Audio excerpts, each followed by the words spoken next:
Hello, and welcome to the Revenue Marketing Report powered by Caliber Mind. I'm your host, Camela Thompson, and today I'm joined by Ryan Milligan. Ryan, tell us a little bit about yourself. Hi there, Camela. Thanks for having me. I'm Ryan Milligan, Vice President of Revenue Operations and Sales at QuotaPath. Super excited for today's conversation because historically a bit of a data analytics junkie. Started my career in data science, writing a lot of SQL, building a lot of models. Realized I wanted to be more on the operations side of the work. Found my way there through marketing and then eventually through revenue operations, and actually just started to lead our sales team here in Q4 of last year. So that's been a fun and unique challenge, but very, very excited to be here and talk about this topic. Yeah, that is a big difference, a Yeah. shift, if you will. I have a bit of a similar background, started out in analytics and then made my way into marketing eventually. So yeah, I think we're going to have a lot of fun. I'm really excited to talk about today's topic. It's something I feel really passionate about, especially since this is supposed to help align the entire business. And there's a lot of things that go into that. So that's why I say supposed to. But choosing a North Star metric and then what we can do to make sure the other departments are all pointing at that North Star metric. So if you want to go into your thoughts around how to select that, that would be a wonderful place to start.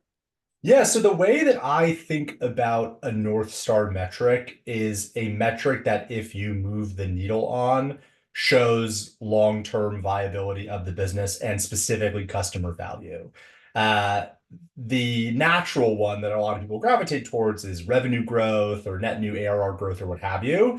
The only challenge I find there is how does somebody on your engineering team or someone on your people team or product team or marketing team say, hey, I'm driving this metric to change. So I tend to like a North Star metric to be much more behavior focused. What are you trying to get your customer to do?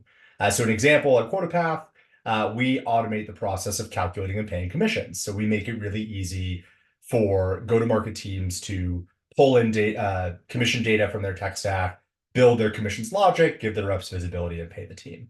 So naturally, the success metric, or what people are trying to do in QuotaPath, is pay their team or run the process of paying the team. And we feel from a lot of customer research that the minimum period you should be doing that is once a quarter. 90+% of teams pay commissions if they do once a quarter. So with that in mind, our North Star metric is the percentage of our customers who have paid commissions in QuotaPath in the last 90 days, basically assuming some sort of rolling quarterly component. The reason I like a metric like that and the reason I tend to drive teams that way when I advise companies on this is that an engineer can ship a new feature, people team can hire a new person, marketing team can run a new program that all get your customers to be more successful in your product. And that will lead to renewals, expansion, new business, what have you. That's such an interesting shift from actually where I thought you were going to go and where I see a lot of business leaders go, which is something along the lines of NRR, expansion Mhm. rate. But I'm trying to think of how this would apply in other situations where you don't have such a rigorous cadence to it, Sure. like maybe time and product, number of active users. I don't know. But despite being challenged by this and it being different than what I expected, I really like it. Yeah, I mean, I think here's the way that I think about this. The board conversation, the business viability conversation, NRR is a great North Star metric. Don't get me wrong, right? Like it's a great way to measure the expansion of the business, how it comes through. What I tend to like to do is think about something that is a little more up funnel that dictates that a person is happy in your product. And that then leads to net revenue retention, gross revenue retention, expansion, what have you. So I apologize. I was not trying to take a hard left or do something a little bit different there. I think the reason I tend to like some sort of adoption value, customer perceived value metric is that you can release a new feature, run a new program, and know and measure, candidly, the impact that that thing will have on the specific usage outcome that you want. And if customers are using your product pretty frequently, there's going to be a correlation with good revenue retention and expansion. Now, if there isn't, you have a pricing problem, you have a value presentation problem, you have some other problem, which to your point, NRR comes through. But that's why I tend to like to be thinking about things from a usage or adoption perspective. No need to apologize. I like it when somebody does something different, and then it forces me to think about ways to apply that in different circumstances and then try to, you know, test it in my brain before putting it live. Um, so let's talk about some other metrics I've seen used out there and why they may not apply in a bunch of situations. I liked you already did that for NRR. What I see a lot of companies try to strive for, and usually it's one of a list of OKRs, NPS. Can we talk a little bit about different alternatives that may get you a little bit clearer picture?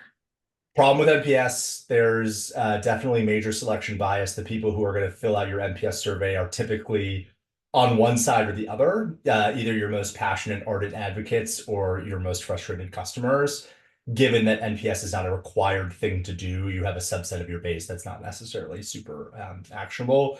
It's also a pretty lagging indicator of what is going on in the business. By the time the person is so frustrated, you've likely lost them, and so something that's a little bit more of a leading indicator is helpful. Where I think NPS can be valuable is in specific points in time, like, hey, did you like this onboarding? Like, would you recommend using QuotaPath in this point in time once you've gotten to that like specific moment and everybody answers it? But there is definitely a flaw from like a lagging effect there. Alternatives to NPS. I tend to, I mean, usage does play a big role in this. I will say. I mean, I think if you're trying to do NPS is how much someone would recommend your product, their usage of your product is going to be their best recommendation. Yes, sure, some people are in your product every day and frustrated. That naturally does happen. But if people are coming back over and over again, they're actively using it, they're expanding their relationship with you, it's pretty likely that they're happy. And so that usage you can see so much more up funnel before you get to an NPS question. And I really want to re-emphasize, you mentioned this very briefly, but we're not stopping the other measurements. No, We're choosing one thing that our business can march to. So the other thing about NPS that I think is a lot of us used that when we didn't have analytics, usage analytics that were easily accessible in our product. for sure. Um, we also have different areas. A lot of our customers are looking for reviews that would probably be a better measure or a better place to push them to. So I'm thinking like G2, Capterra, Trust Radius, all of those things. That's going to pay off, I think, a lot more than just somebody filling out your company survey. I also think that where that question is so valuable is in the moment in which the person is doing something and they can react to that thing. Hey, you just built your comp plan in QuotaPath. How was that experience for you? NPS is, I mean, it's such a broad question in nature that you don't know where in the process they're actually, if they give you a two, where they're frustrated unless they fill out a long thing. So I like, using a tool like an intercom or like an in-app tool to have like micro moment surveys that say, how did you feel about this thing that you just did? And yeah, to your point, I want my nines and tens to be on G2 promoting our product. And you're double dipping on that if you have to ask them the question, they fill it out, and they have to go to G2 and then do that again, for example, for sure. Yes. And what I like about the in-app prompts too is that you're focusing on an experience or something they did. A lot of times when we're prompted for feedback, it's about a particular person or representative who's supposed to help us. Yeah. And that's so problematic for a few reasons. Like, first of all, if they're doing their job right, these people really like this person and don't want to penalize them. And a lot of Yep. times that person is not at fault for whatever's happening. And you're not going to get the feedback your product team and everybody else needs to actually improve things. Yeah, your account manager didn't ship the feature that the customer didn't like, right? Like that Exactly. wasn't their responsibility. I think the other thing I think a lot about with it with a North Star metric and why I do tend to go usage adoption based is one of the things we've talked a lot about here at QuotaPath is one, we do weekly tracking on our North Star metric. We have a meeting at the start of the week where we talk about what progress have we made week over week, which accounts became NSM, which accounts fell out of NSM, and what are the headwinds we're seeing, what segments are we seeing headwinds in. So having that kind of usage metric is helpful to like break down, but also it's super interpretable by your average employee, right? And so what we do is we walk through this over and over again. We do kind of like fun little games and stuff.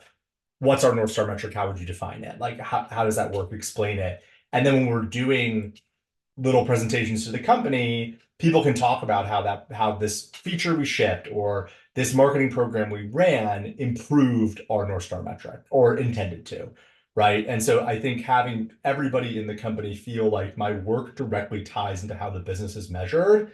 And fun fact, we're all comped on it, so we have a variable component of everybody at the company's uh, earnings naturally that is based off of our North Star metric achievement. And so it aligns, everybody knows what it is, they know what they can do to move it, and they're gonna get paid if we hit it, which is a fun trio.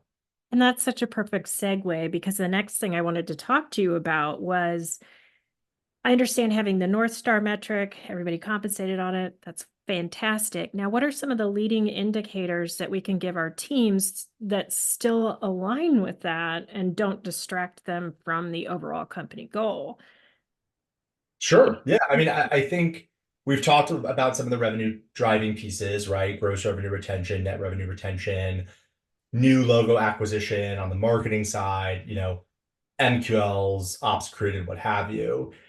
For marketers specifically, I think what I think a lot about is who are the prospects or customers that are evaluating your product, who are most likely to be your North Star metric, right? So let's say your North Star metric is net revenue retention. Who are the customers? Like, what is the information you knew about the customer when they signed up for your product that was indicative of expansion? We've had a couple customers who've joined now with QuotaPath who signed up with 5 reps and now have 120, right? That's a huge net revenue expansion for our business. What are the characteristics of those businesses, whether it's the industry they're in, the CRM they use, the size, funding stage, whatever? Those are clearly going to be in our ICP, and those are going to be ideal customers. And I'm going to then point our marketing team or advise our marketing team to point towards, hey, let's target more of those types of customers to come use QuotaPath. So we're probably building different tiers of prospects. And what I always really caution people with is, especially in smaller organizations, I've seen a tendency to rely on feedback from the executive team. And you need their feedback and you need them involved. However, recency biased and maybe their idea of the ideal customer is a whale that we actually spend a ton of money supporting, and it doesn't quite balance out. So actually looking at the data and seeing which data you actually have. And sometimes that analysis shows you, okay, the CEO says that what kind of CRM they have is important. We don't have that data in our system. How do we get it there? So I think it's a really important exercise that everyone kind of goes through together. Any Yeah, other, you go want ahead. to all be like super aligned on who your ICP is, how do you define it? You want to make sure that's correlated with North Star metric in some way. Your ICP should have a much higher North Star metric percentage, rate, number than non-ICP clearly. And it should impact other things. It should impact your discounting rules on your sales team. It should impact who are the prospects you should invite to an in-person dinner when you're going to a conference. Those should be ICP custom. Like it should impact every single action you're making, and you should all be aligned to it as an org. It's essential for me. And that's so important, because even though you may be using all the right data points and you may verify it with, yes, indeed, this population has a higher than average North Star metric. If sales isn't bought in and CS isn't bought in, but more importantly, sales, because I feel like marketing and CS often, if they talk to each other, can align on it a little bit quicker, because we're ultimately trying to avoid the customers that churn, that cause a ton of energy to be put into them. But Mhm. the sales team, you really need to make sure your sales leader is bought into this and will help you sell it, right? Yeah, I mean, I think one thing that's really interesting with a North Star metric and ICP, those aligned in a sales cycle, I ask my sales team, hey, you're asking for a discount for this type of customer. What has you believing they're going to be a great customer of QuotaPath? And I'm more willing to be conciliatory in discounts for customers that I think are going to be a really great fit and could grow, right? If I have a customer who has really clunky data source from some like really old CRM, there's built some custom integration to, their org isn't growing, I don't see a great expansion opportunity, it's going to be a low margin investment for QuotaPath. I'm much, much less inclined to be advantageous for them, right? In a sales process. And I don't think they're going to have a great long-term experience with us. And so you have to be able to walk away from those conversations too. And so I think that's super important. The other thing, we're talking a lot about marketing's impact at the top of the funnel, but actually a North Star metric, I really find marketing to be super, super helpful for existing customers. Like effective product marketing and re-education is massive here. So think about the QuotaPath example. We naturally have customers who have not run payouts in the last 90 days. They've gone dormant for one reason or another. And there's a lot of reasons that could happen, right? Our point of contact left the company, the product was never rolled out, it's a little bit of a shelf war situation. They need to be retrained. They don't know how to run payouts. They had changes in their org design. I mean, there's 1,000 reasons why someone could be not active or not NSM with QuotaPath. You bet our marketing team is constantly going back to them from a re-education perspective to try to get them back up and running. Hey, we'll run webinars, one-to-many trainings, videos, recordings, what have you, to feel confident getting them back up and using the product because we know that that usage is correlated with higher NRR or GRR. And that's the other piece I would say is you have to have an NSM, and it's not going to be a dollar-based metric. It has to have a naturally high correlation with your dollar-based metric. So you bet our gross revenue retention of customers who were North Star metric 6 months ago is exponentially higher than those who weren't, right? So that's also important. Yeah, that's a great point because marketing does not just touch the top of the funnel. And even in the top of the funnel, if you give them a primary metric that's more correlative to either pipeline or bookings as opposed to lead volume, you're going to see better behavior. And Mhm. if you can tie that to the population is part of that North Star metric population, yes, that's even better. But I really like your point in that we're also looking down funnel. I know a lot of marketing departments. I ran one that also own enablement. So giving that sub team a lot of metrics around like how much are people using the stuff you're producing? Yep. Are you looking at the ratings that they're giving, what you are providing them? Are you refreshing the content when there's a feature update? There's just a lot of things that can go into that.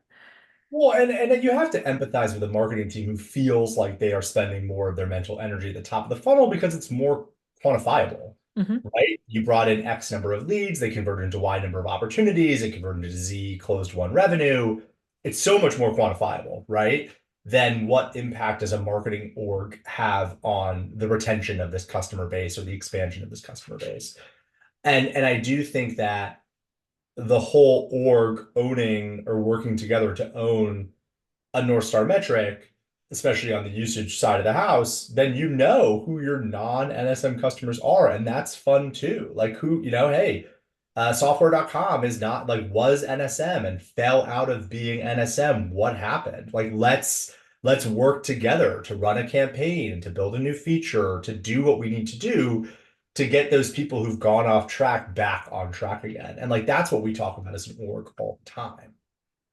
Yeah, I can see part of the struggle here being getting your executive team bought into this Mhm. and really living by it because I think every marketer out there feels the pain when sales is struggling and it's a top of funnel problem every single Yep. time. And if you have a small, scrappy team and you're being pressured to do a lot of down funnel things, it could get really sticky really fast. Oh, So 100%. For sure.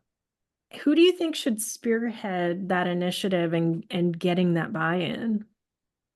From the definition of a North Star metric. Okay, so if we decide, I hear that this North Star metric thing, it sounds great. I want to sell my executive team on it. In your experience, how does that conversation go, or how should it go in order to get a little bit more traction?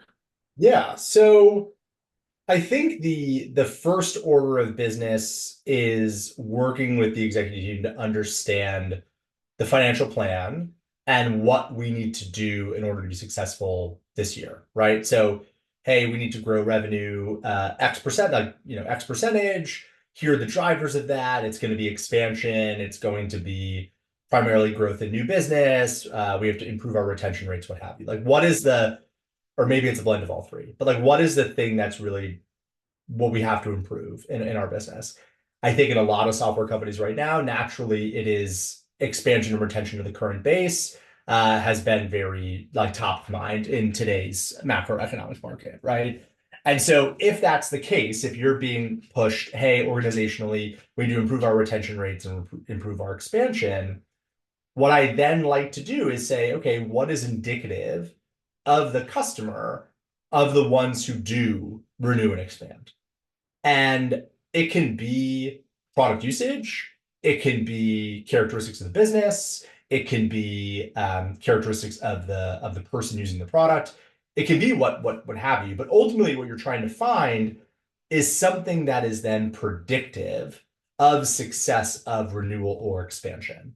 And so then you get into your product usage data, you get into your customer demographic data and firmographic data, and you start to come up with some hypotheses about what would make a customer be successful in your product. And plus, you interview them, right? At the point of renewal, the happy renewals you go through, hey, walk me through what value you get of QuotaPath. When you had to sign the renewal, you naturally got some questions in today's software market. So how did you justify spending more money on QuotaPath? So it's a combination of quantitative and qualitative information. And then you make the case, hey, this thing, doing X in the product is super highly correlated with what the board cares about and what our management team cares about is expansion and retention, let's say.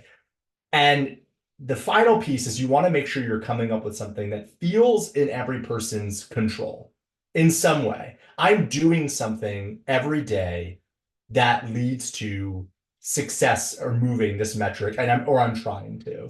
And so that's where I'd start. It's basically financial plan boiled down into drivers of financial plan boiled down into what are the things that a customer is doing, whether it's who they are or what they're doing, that indicate that like retention and expansion or whatever metric you're trying to move. And a big part of this I'm hearing is communication and reminding people and being able to say no to the things that aren't aligned with the North Star metric. And that may start with, okay, how is that going to help us achieve North Star metric?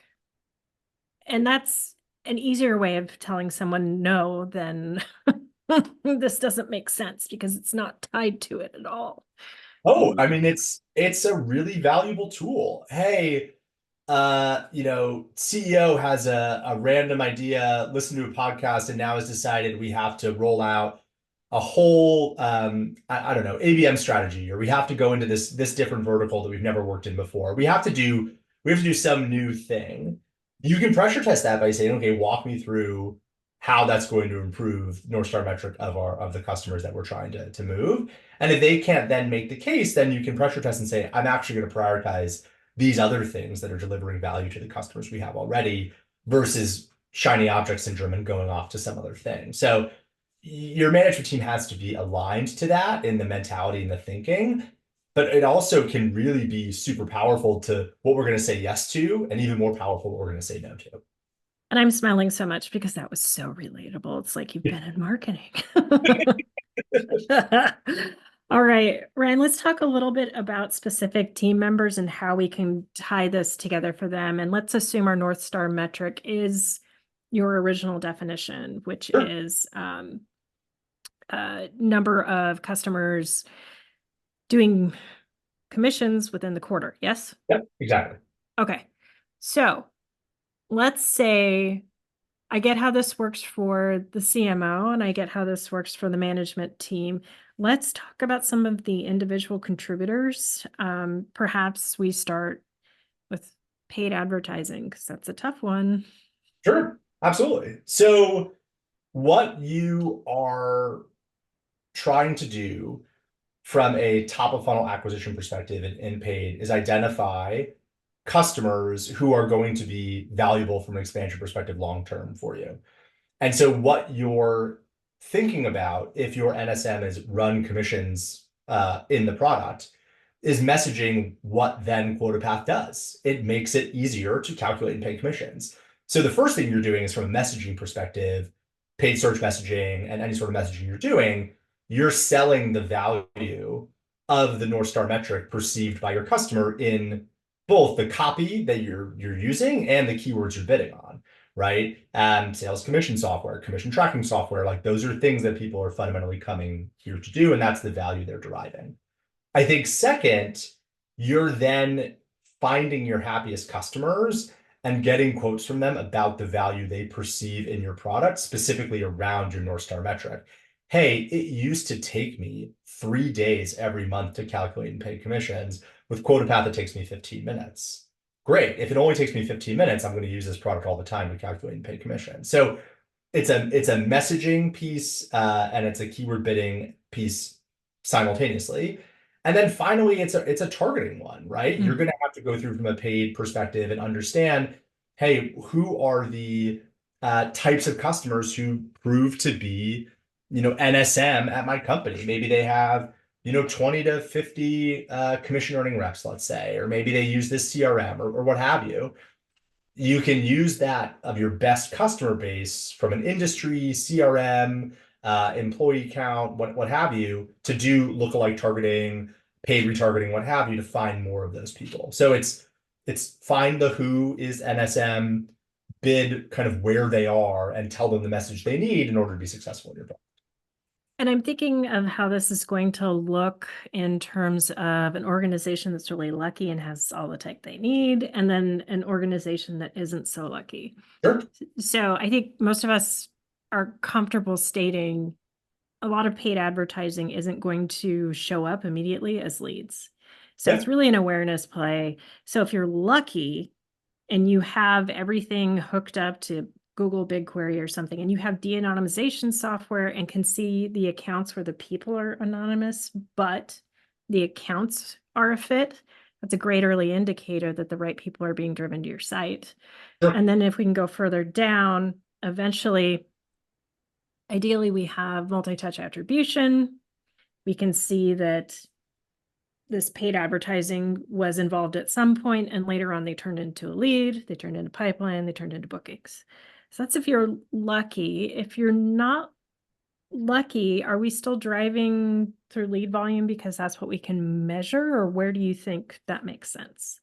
I think if we're not lucky, we're looking at new customers who are coming through and what percentage of them are we moving the percentage of them that achieve that North Star metric in some period of time. Now, it's fuzzy because you have an implementation component, you have what sales has been messaging, you have a couple different things, but ultimately your marketing team is impacting that entire flow through enablement in the sales process, enablement in the implementation process, what have you.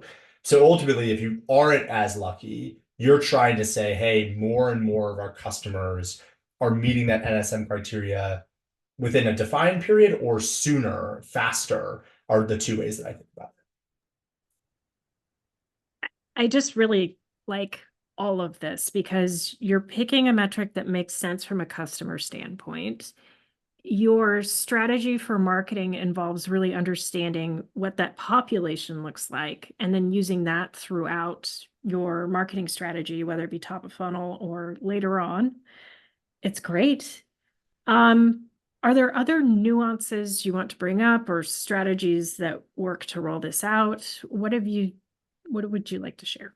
Yeah, I think organizationally, the biggest strategy that I would say is just talk about your NSM all the time. So every Monday morning, we have a company-wide all hands where we share a customer story of who became NSM. We share a sales process about how we set someone up to be successful to be NSM.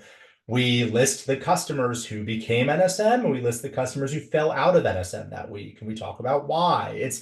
It's kind of the lifeblood or the heartbeat of the org in terms of, hey, success here is dictated on a higher percentage of these customers doing X, Y, and Z. The other piece I would say is you want to segment it by, firmographic information you have. At QuotaPath, for example, our larger customers where they're paying more money for QuotaPath and have gone through a more rigorous evaluation process, they are a higher percentage of them are NSM versus our smaller customers. And so how do we do more enablement and training and make sure that these smaller customers are ready to be NSM and ready to get up and running in the product? How do we enable them to run payroll, what have you? The final piece I would say, the reason I like how we've gone about it is one of the things you can fall prey to is turning everything on a dollar basis and missing out on some smaller customers who could eventually grow to be really big for you. So our North Star metric is percentage of customers. So that is, I treat a 5-person sales team the exact same way I treat a 500-person sales team in the denominator. They are all accounts, customers, what have you. We talked about doing it as a percentage of revenue, but then you find yourself shifting all your mental energy towards your largest customers and leaving behind your smallest customers who could one day grow to be really big customers for you. So something to keep in mind is that if I love doing this sort of stuff on the customer base, so that every customer who signs a contract with you and comes through your front door you're equally incentivized to get them up and running in your product. That's great advice.